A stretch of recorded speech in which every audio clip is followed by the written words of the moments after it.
Alright guys, so we have a test review today, because you have a test coming up, and we are going to review these guys, graphing nonlinear equations.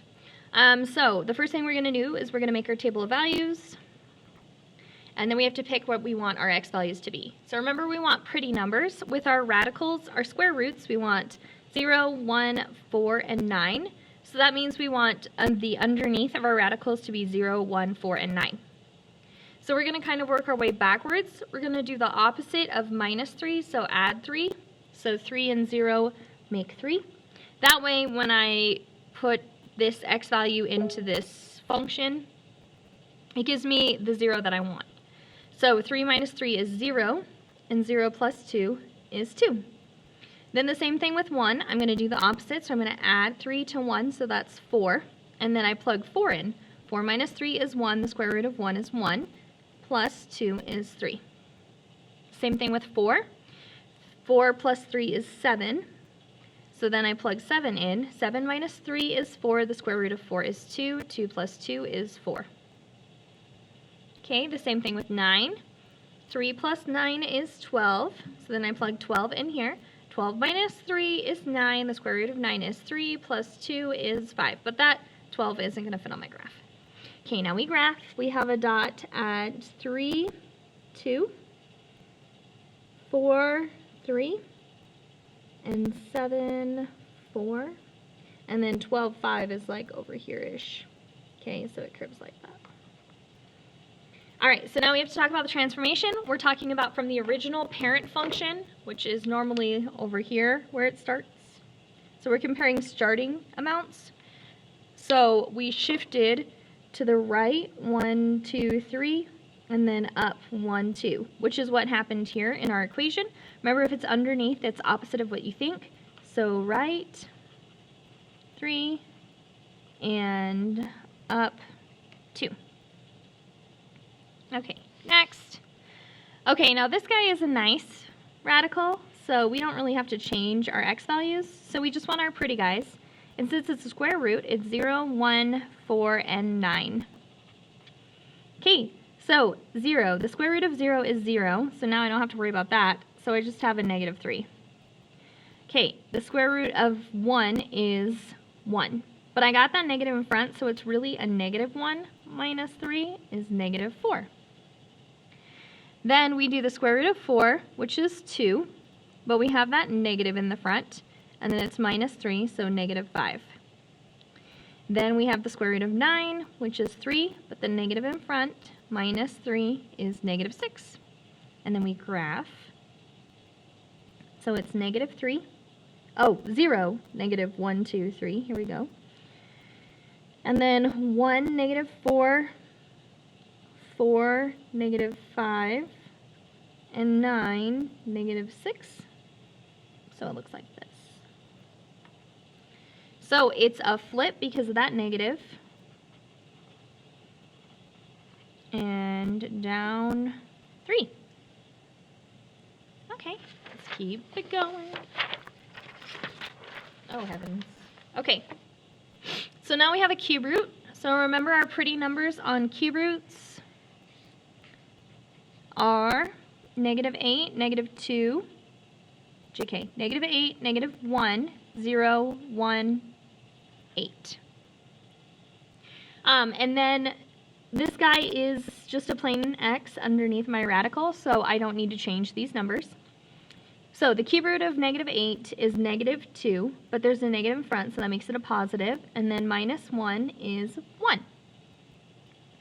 The cube root of negative 1 is negative 1, but there's a minus in front, so that makes it a positive. Minus 1 is 0. Okay, the cube root of this is 0, so it's just negative 1. The cube root of 1 is 1, but there's a minus, and then I have a minus 1, so negative 2. The cube root of the cube root of positive 8 is 2, but there's a minus, so it's a negative 2. Minus 1 is negative 3. So now we graph. We have a dot at negative 8, 1, negative 1, 0, 0, negative 1, 1, negative 2. And remember, when you're doing cube roots, you want the 3 in a line somewhere. and then 8, negative 1, 2, 3. Okay, so it kind of looks like this, kind of like a square root, but then the opposite way too. So this transformation, because of the negative out in front, it's a flip, and it moved down 1. Okay, so now we have some piecewise functions. So remember, we are changing graphs. We're gluing two graphs together at this number, which is at -3. So I like to highlight so I remember. And then just be careful on your signs for your inequalities. So I'm going to make a cute little table, and I'm going to be mindful about the numbers that I pick. For this top equation, it's just -x, which means it's a straight line. It's a linear equation or a linear function. So we're looking at this section over here. I really don't need much. I'm just going to pick a number kind of in between, maybe -7. And then I'm going to pick the transition number, which is -3. Then again, -3. And then this guy. Okay, so this is where we really have to be mindful. I have a radical.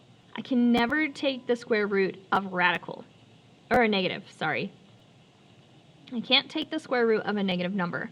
It doesn't work. It's not a cube root, it's a square root. So that means that the inside has to be 0 or greater. Well, if I plug -3 in, I have -3 plus 2, which is -1. So this guy is an imaginary. And we are not graphing imaginary numbers. So I'm going to put the next whole number down, -4. And we're going to test this. JK, -2. Wow. Okay, now we're going to test this. -2 plus 2 is 0. The square root of 0 is 0. So now it's starting to work. So now I want to think about my pretty numbers. So we've got these guys. 0, 1, 4, and 9. Now technically I already did my 0, because if I have 0 minus 2, then that gives me -2, and -2 plus 2 is 0. Okay, so instead of adding numbers, this time we're subtracting. So I have to think of what's 1. I'll show you one here. 1 minus 2, because we want to do the opposite, is -1. So that will be my next number that I want to write down. Because if I take the square root and I plug in my number here, -1 plus 2, that gives me the square root of 1, which is what we want. That's our pretty number. Okay, so then we're going to do 4. So instead of adding 2, I'm going to subtract 2. So 4 minus 2 is 2. Then 2 plus 2 is 4. The square root of 4 is 2. The same thing with 9. I'm going to subtract 2. So that's 7. Because then 9 plus 2, or 7 plus 2 is 9. The square root of 9 is 3. So we have the second half done. We just need to do the first half. But it's just opposite of what we have. So the opposite of -7 is 7, and the opposite of -3 is 3. So now we can graph. We have a dot at -7, 7. So -7, 7. And then a closed dot at -3, 3. -1, 2, 3. So that goes this way. And then this guy, I can't draw that because it's imaginary. So I'm going to start at -2, 0. So that's here. And I realize there's a gap, but there's just a gap.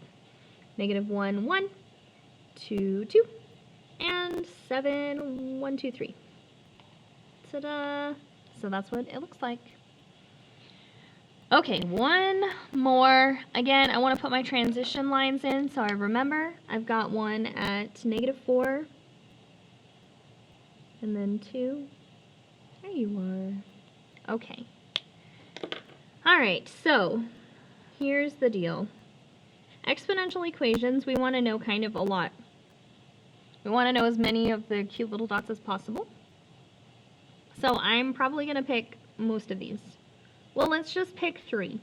So we'll do -8, -6, and -4. And then that's our transition number.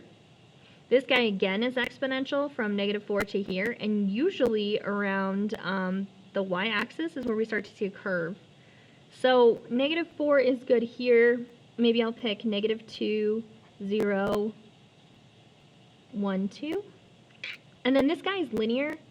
So we'll pick 2, and then I'm just going to pick one other number, so 7, because linear is going to be nice and easy.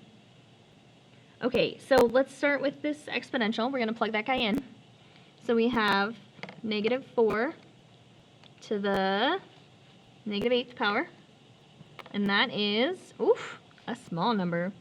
0.123415. Okay, let's do this again.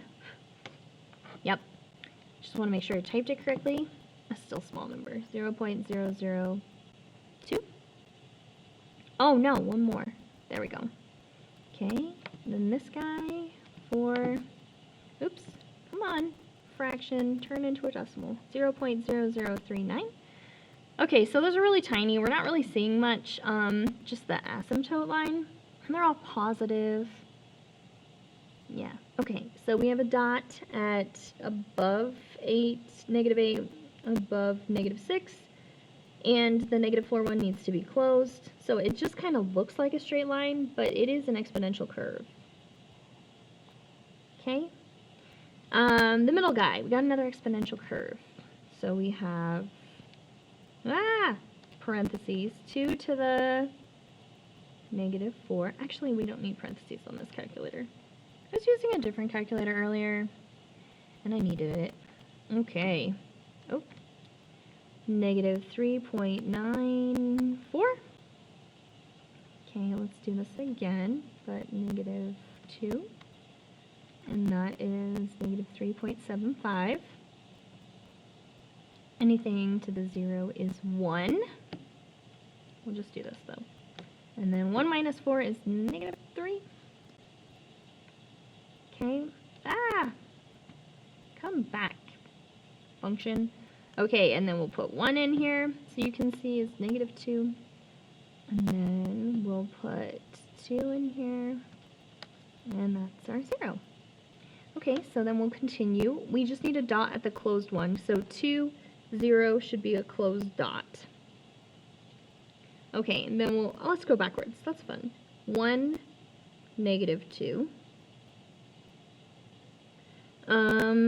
0, negative 3. Negative 2 and almost 4. And then this is an open dot at negative 4, almost 4. Okay, so it goes like this. There's our exponential curve. It's kind of funny. Okay, and then our linear, we have 2. So negative 2 plus 2 is 0. And then 7, negative 7 plus 2 is negative 5. So I still have my dot. It should be open, but it's okay. It's fine because it doesn't break our function rules. Because remember, you can only have one dot going up and down at the same time. We can't break the vertical line test. And then we have 7, 1, 2, 3, 4, 5. So that goes this way. And that's what that looks like. Alright guys, if you have any questions, let me know. Have a wonderful day, and I'll talk to you later. Bye!